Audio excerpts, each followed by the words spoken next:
probably been as well.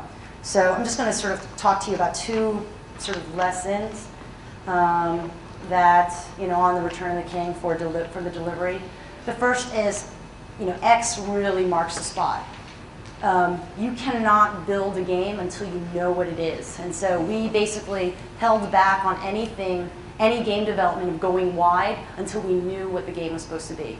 So we worked on 1/4 of one level until May and didn't allow any other development to happen until we were sure the game that we were going to be making was going to be fun. And then when we were able to go wide, as we say, and build all the other levels, what we did was created modular development that allowed for parallel processing. So each level or each segment of the game actually had its own team, its own milestones, its own leadership, its own culture, and that's how we tried to go fast and at the quality level. And we also had the X to sort of say, this is the level of quality that you need to go to.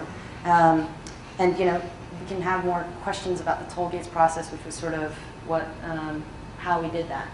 We had a huge, enormous team. At the high point, we probably had, including QA, like 250 people. I mean, it was ridiculous. And so, with that number comes complexity in communication. And so it was, I spent a good portion of the day making sure that the team culture was sound and everybody sort of had points of, contact points within the organization to be able to answer questions. We did these things called pods. Pods are basically cross-functional cells, and this is something that I learned in business school and we were able to apply here, which is pretty cool.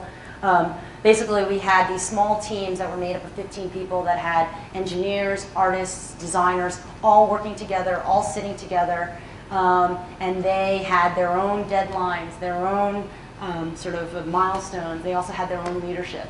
Each of these pods had a leader, and that leader then would coordinate, and then that leader would then sort of work with me to make sure that we were coordinating on all the milestones. And that was the only way that we were able to manage a team like that.